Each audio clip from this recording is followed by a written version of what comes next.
The morning sun had barely peeked over the horizon when Captain Jake Thompson pulled into the staff parking lot at Dallas International Airport. It was supposed to be just another regular Wednesday flight to Chicago, the kind he'd done hundreds of times before. Little did he know, this flight would become the story he'd tell for years to come.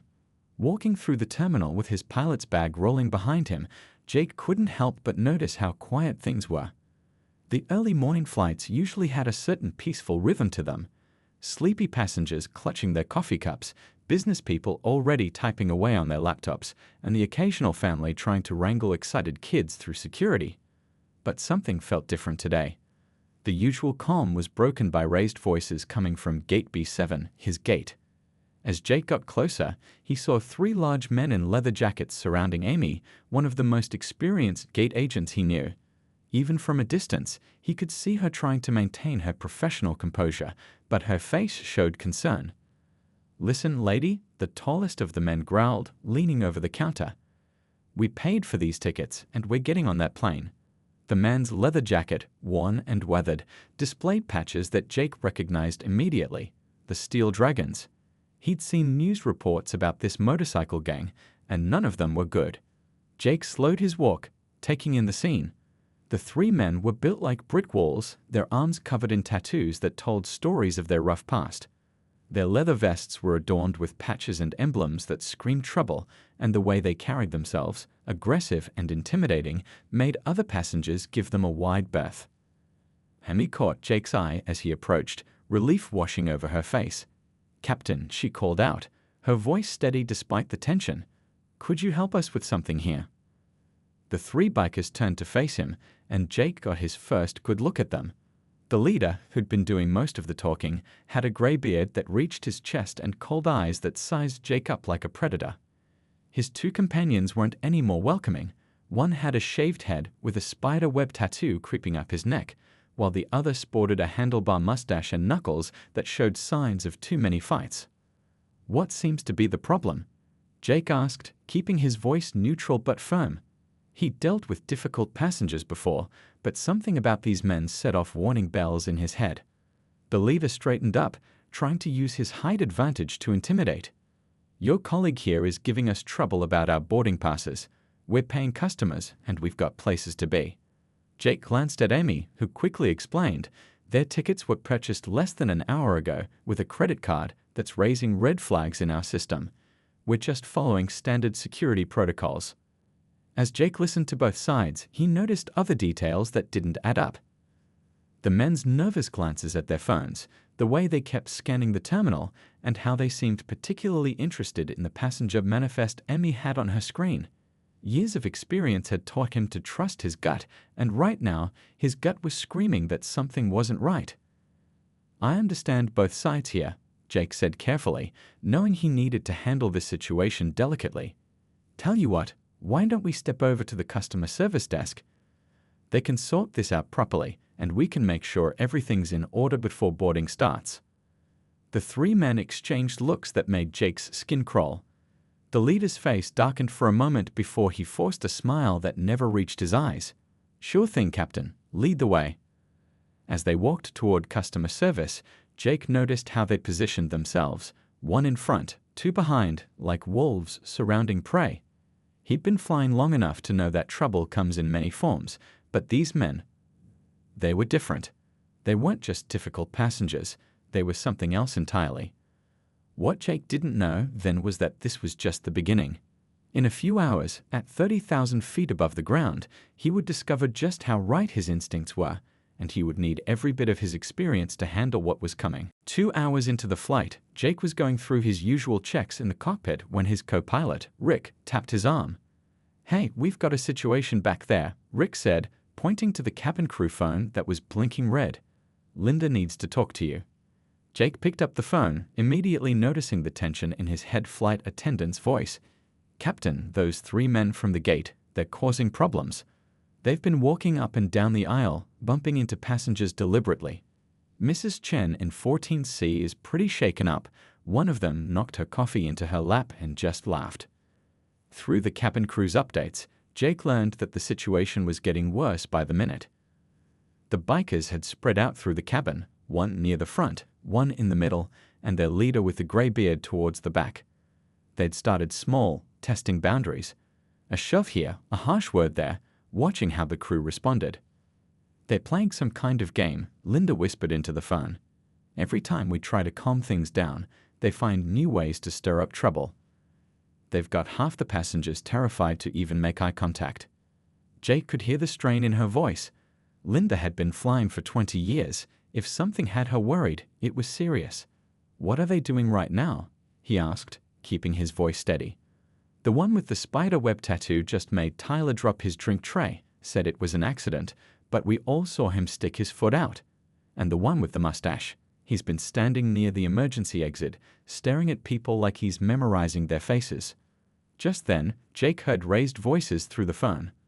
The leader of the group was demanding to speak to the captain, his voice carrying over the usual hum of the engines. "Tell your pilot friend to get his rear end out here now, or things are gonna get real interesting real fast." Jake exchanged looks with Rick. In all his years of flying, he'd handled drunk passengers, medical emergencies, and even a few attempted security breaches. But something about these men felt different, more calculated, more dangerous. Through the cabin cameras, Jake could see passengers trying to make themselves invisible in their seats. A young mother was clutching her toddler closer, an elderly man was pretending to sleep to avoid attention, and a teenage girl was quietly crying while her father held her hand. "Captain," Linda's voice came back, even more urgent now. "They're saying something about an emergency landing. The leader, he's telling passengers we won't make it to Chicago. People are getting really scared." Jake watched the cabin feed as the gray-bearded leader stalked up the aisle, his presence like a storm cloud moving through the cabin. Other passengers pulled their legs in tight as he passed, trying to avoid any contact. The man's face was twisted in a smirk that made Jake's blood run cold. "Listen up," the biker's voice boomed through the cabin. "Your captain's got 2 minutes to show his face, or we start making this flight really uncomfortable for everyone." The other 2 bikers had positioned themselves strategically, one blocking the path to the cockpit, the other still hovering near the emergency exit. They moved with a purpose that showed this was no random act of air rage. These men had a plan. Jake watched as Linda tried to calm nearby passengers, her training kicking in despite the tension. She moved an elderly couple away from the agitated men, quietly helped a businessman gather his scattered papers after one of the bikers had knocked them to the floor, all while keeping a professional demeanor. Through the camera, Jake could see the leader checking his phone again, his face illuminated by the screen's glow. The man's expression changed for a split second, a flash of urgency that confirmed Jake's suspicions. This wasn't just about causing trouble, they were waiting for something. "I need to think this through carefully," Jake told Rick, his mind racing through procedures, protocols, and possibilities. But as he watched the fear spreading through his cabin like a virus, he knew standard procedures might not be enough this time. The situation was balanced on a nice edge, and Jake realized that whatever these men wanted, whatever their real plan was, the next few minutes would be crucial. He had 120 souls on board, all looking to him for protection, and a group of dangerous men who seemed all too ready to create chaos at 30,000 feet. Jake stepped out of the cockpit, leaving Rick in command. The moment he entered the cabin, he felt the tension, thick enough to cut with a knife. The leader of the bikers stood in the middle of the aisle, his gray beard catching the light from the overhead bins, making him look almost ghost-like in the cabin's dim lighting. Well, the man said, his voice carrying a dangerous edge. "Nice of you to join us, Captain." He gestured to the empty row of seats beside him. "Let's have a chat, shall we?" Jake noticed how the other 2 bikers had moved into position, one near the front, watching the flight attendants, the other still by the emergency exit. They weren't just troublemakers, this was a coordinated effort. Years of flight experience had taught Jake to read situations, and everything about this one screamed danger. "We can talk right here," Jake replied, keeping his voice steady. He needed to stay in control of the situation, needed to keep himself between these men and the cockpit door. The leader's face darkened. "Have it your way." He pulled out his phone, showing Jake a news article. The screen displayed a photo of a young man in a suit standing on courthouse steps. "Know who this is?" Jake shook his head, though his stomach tightened. He'd seen that face before, just yesterday on the evening news. a key witness in a major criminal case. This guy, the biker continued, his voice dropping to a whisper that somehow felt more threatening than a shout, is about to make a big mistake. He's flying to Chicago right now, not on this plane, but on one that left 20 minutes after us. Thing is, we can't let him get there. A baby started crying somewhere in the cabin, and Jake watched the leader's eye twitch at the sound. In that moment, he saw something in the man's face, not just anger, but desperation. "Here's how this is going to work," the biker said, leaning closer. "You're going to make an emergency landing. There's a small airstrip in Missouri. I'll give you the coordinates. We get off, you take off again. Everyone goes home happy." Jake's mind raced. The witness must have been moved to a different flight as a security measure, but somehow these men had found out. Now they were trying to delay their own flight, probably to help others intercept the witness. "That's not going to happen," Jake said firmly, though he kept his voice low enough that only the leader could hear. "You know I can't do that." The leader's face split into a cold smile. "Actually, you can, and you will. Because if you don't," he gestured around the cabin, "well, let's just say things might get interesting. See that family in row 12? Those kids look awful young to be dealing with cabin decompression." Jake felt his heart rate spike, but years of training kept his face neutral. "You'd be risking your own life too." "Maybe," the biker shrugged. "But see, we've got nothing to lose. That witness gets to Chicago. We're looking at life sentences anyway. So what's it gonna be, Captain? One little detour, or should I tell my friends to start having some real fun?" Through the window, Jake could see the endless expanse of clouds below, painted orange by the setting sun. In the reflection of the glass, he caught glimpses of passengers watching the scene unfold, mothers holding their children closer, businessmen pretending to work on their laptops while stealing nervous glances, teenagers who had stopped their music, their earbuds dangling unused. Linda caught his eye from her position near the galley. She had positioned herself near the emergency medical kit. Smart thinking. If things went south, they might need it. The leader was still waiting for an answer, his patience visibly wearing thin. His friends had started moving too, subtle shifts in position that most passengers wouldn't notice, but that made Jake's tactical training scream warnings in his head. 10 seconds, Captain, the leader growled. Then we do this the hard way. Jake's mind whirled with possibilities. Standard procedure said to comply with hijacker demands, but this wasn't a normal situation. These men weren't trying to take control of the plane, they were trying to prevent someone else from reaching their destination. That meant they needed the plane intact, needed it to land safely. It was a small detail, but it might be the key to everything. As Jake stood there, feeling the eyes of every passenger on him, he began to form a plan. It was risky, unconventional, and probably against a dozen regulations. But as he looked at the faces of his passengers, the fear, the trust, the hope, he knew he had to try something. Back in the cockpit, Jake's mind raced as he processed everything that had just happened. Rick looked at him expectantly, waiting to hear what their next move would be. Through the cabin cameras, they could see the three bikers had returned to their positions, looking smug, thinking they had won. "They're not just troublemakers," Jake explained to Rick, keeping his voice low. "They're trying to stop a witness from reaching Chicago. That witness is on another flight." He paused, remembering his military days. "But they've made a mistake. A big one." Rick raised an eyebrow, curious. "What's that?" "They showed that hand too early," Jake said, his eyes fixed on the radar screen. "They're desperate, which means we have options they haven't considered." Jake's thoughts drifted back to his time in the Air Force. He hadn't just been a pilot there, he'd been part of the training division, teaching others how to handle crisis situations. One lesson stood out now: sometimes the best defense isn't what your opponent expects. He glanced at his watch. They were over Kansas, cruising at 36,000 feet. Perfect conditions for what he had in mind. "Rick, remember that training exercise we did last month? The one about handling severe turbulence?" Rick's eyes widened as he caught on. "You're not thinking." "That's exactly what I'm thinking," Jake nodded. "But we need to be smart about this. First, we need to protect our passengers." Jake picked up the intercom, his voice calm and professional as he addressed the cabin. "Ladies and gentlemen, this is your captain speaking. We're expecting some turbulence ahead. Please return to your seats and fasten your seatbelts. Flight attendants, please prepare the cabin." Through the cameras, he watched Linda and the other flight attendants moving quickly, efficiently. They'd worked together long enough to read between the lines. They knew something was coming. "Here's what we're going to do," Jake explained to Rick, pulling up the flight management system. "We're going to use the plane itself as our advantage. These guys might know motorcycles, but they don't know aviation, and that's their weakness." He began making subtle adjustments to their flight path, nothing dramatic enough to raise suspicion. The human body is sensitive to certain movements, especially at altitude. We can use that, but we need to time this perfectly. Rick watched as Jake started programming a series of gentle altitude changes.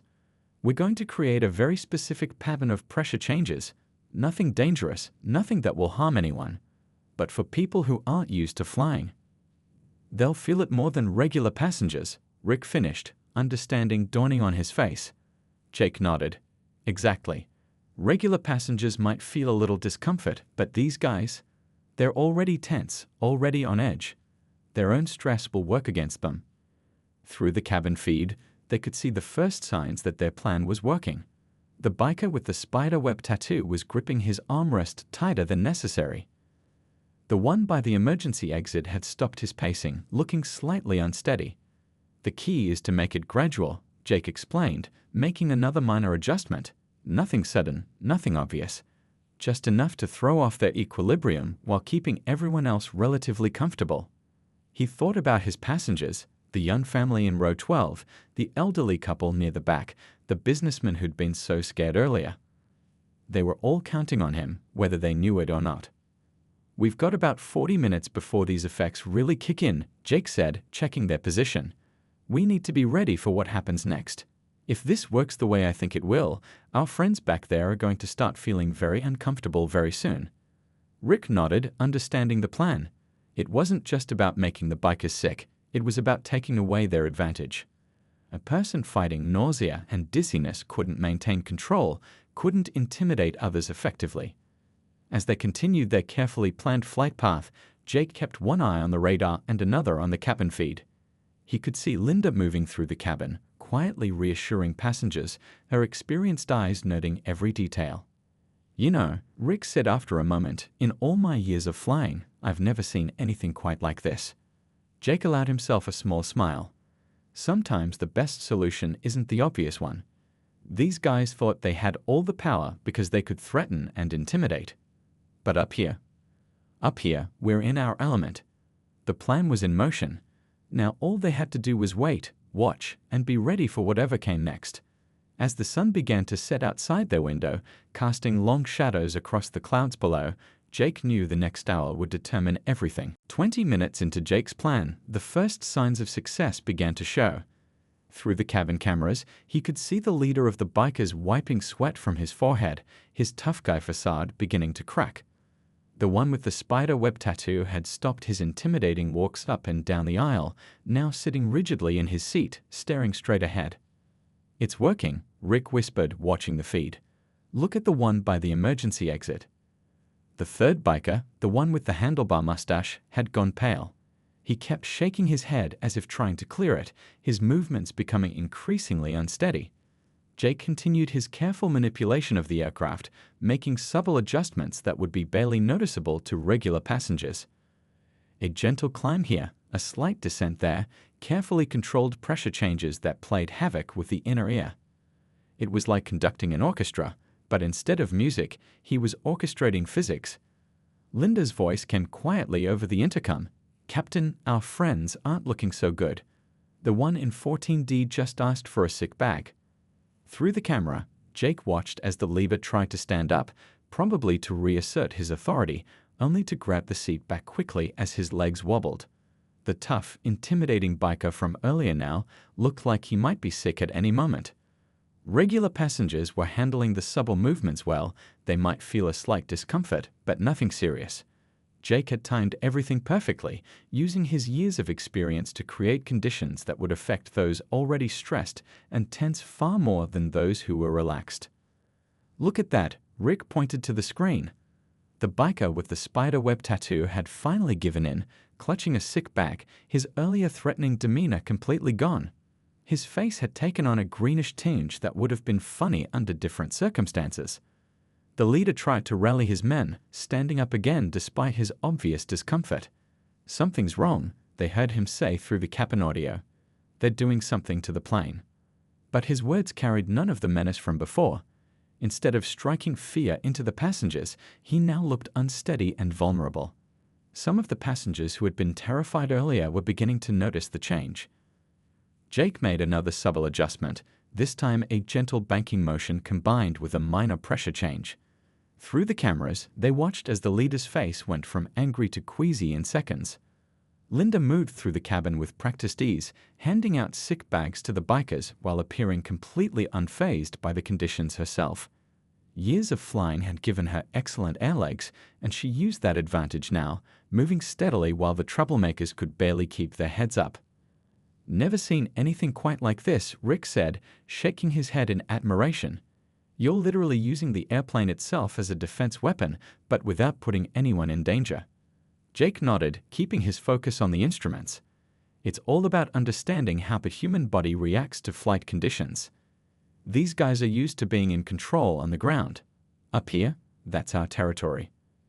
A small child pointed at the biker leader and laughed as the man slumped in his seat, all his earlier bravado gone. The young mother quickly hushed her child, but the message was clear. The intimidating presence that had filled the cabin with fear was crumbling.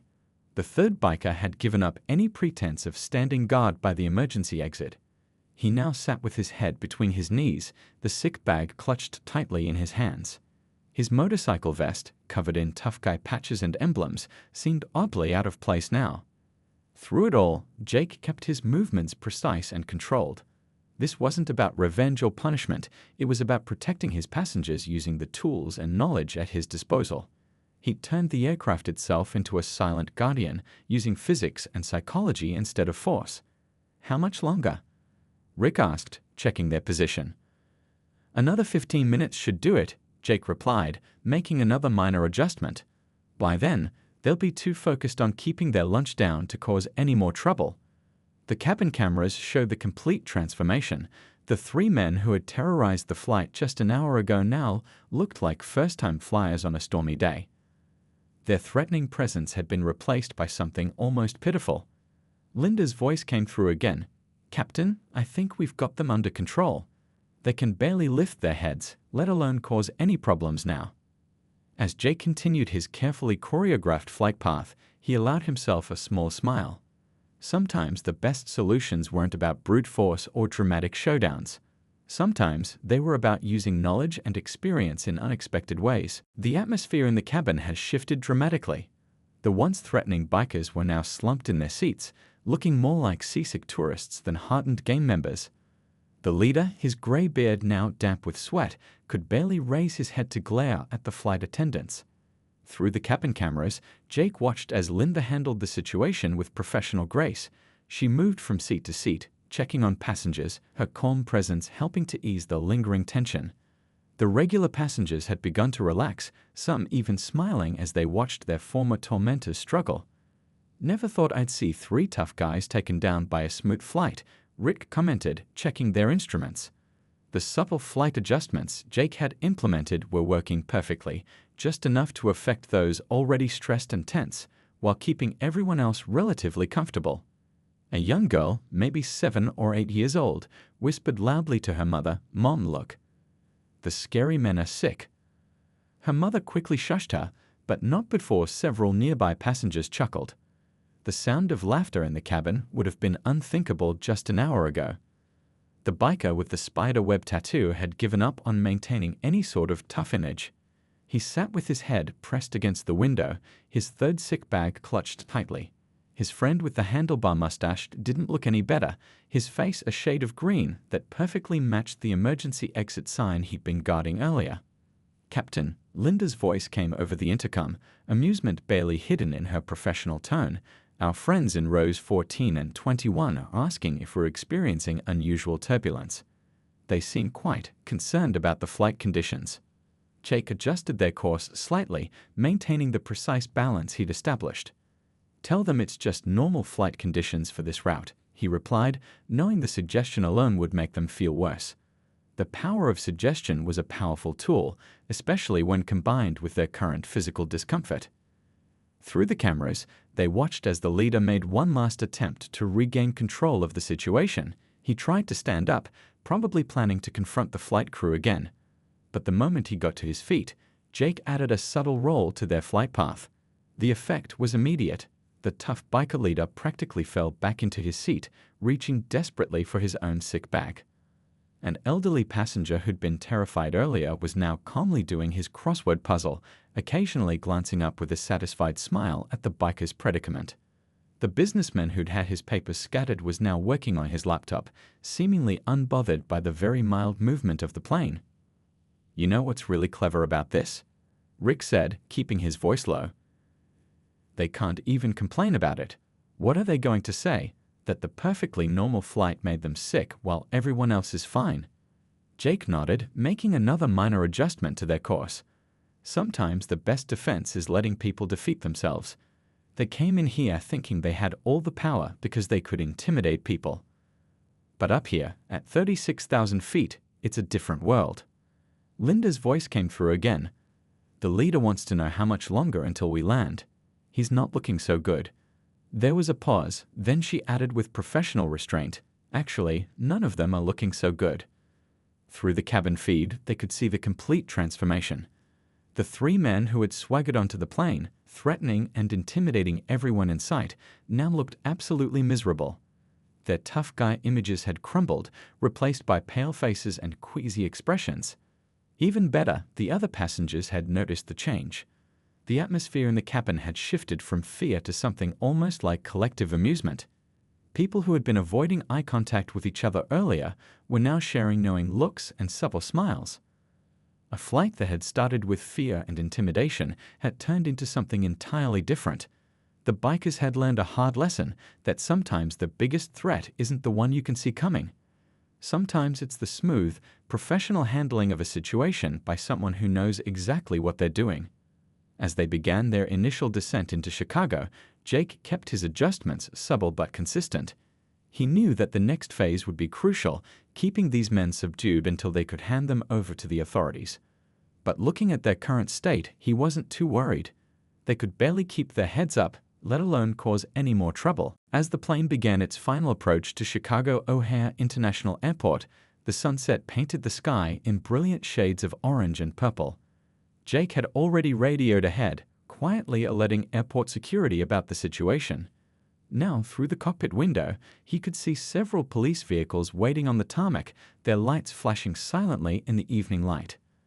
"Ladies and gentlemen," Jake's voice carried clearly through the cabin intercom, "we're beginning our final descent into Chicago O'Hare. Please make sure your seats are in the upright position and your seat belts are fastened securely." He paused for a moment before adding, "Some of our passengers might want to hold onto those sick bags just in case."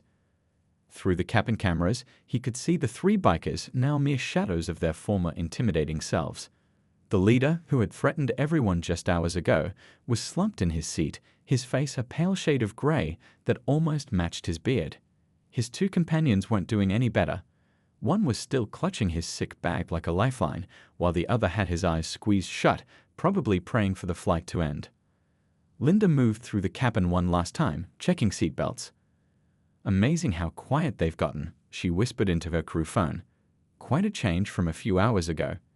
As they descended through 10,000 feet, Jake kept his movements precise and controlled.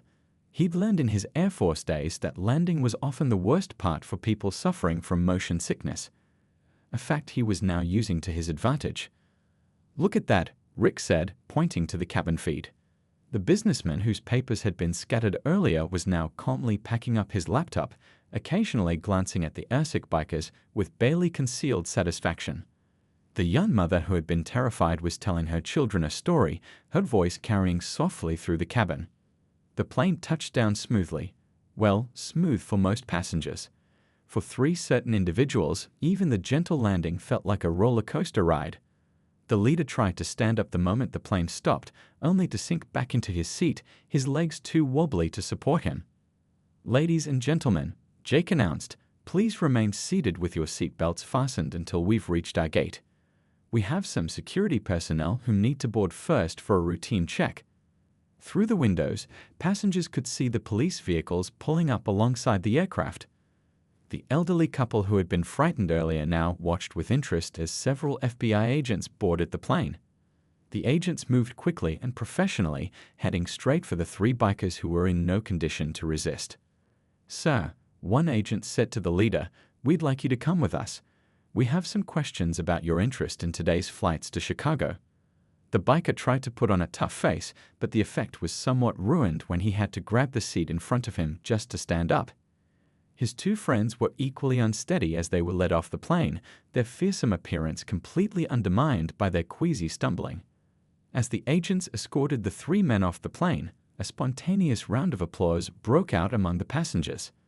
The young girl who had laughed earlier called out, "Bye-bye, scary men," causing several people to chuckle. Linda approached the cockpit one last time. "Captain, you should see this. The FBI agent just told me they found messages on their phones. These guys were trying to help their friends intercept a witness protection transport. If they'd succeeded," she shook her head, impressed by how the situation had been handled. Jake watched through the window as the three bikers were led away, their motorcycle vests looking oddly out of place as they wobbled across the tarmac. "Sometimes," he said to Rick, "the best way to handle a tough situation is to think outside the box." They never expected to be defeated by something as simple as smooth flying. In the following weeks, the story spread through the airline industry. Jake was asked to speak at several airline security conferences, sharing how he'd handled the situation without putting any passengers at risk. His technique became a case study in thinking creatively during crisis situations. The three bikers eventually faced federal charges, their tough guy reputations forever tarnished by the story of how they were brought down not by force, but by the gentle movements of a well-piloted aircraft. As one FBI agent later commented, "It's probably the first time in history that someone stopped a criminal plot with nothing more than smooth flying." Jake went back to his regular flights, but something had changed. His passengers seemed to feel safer knowing their pilot could handle any situation with such calm professionalism. And occasionally, when facing a difficult situation, he would remember that evening flight and smile, knowing that sometimes the best solutions are the ones nobody expects.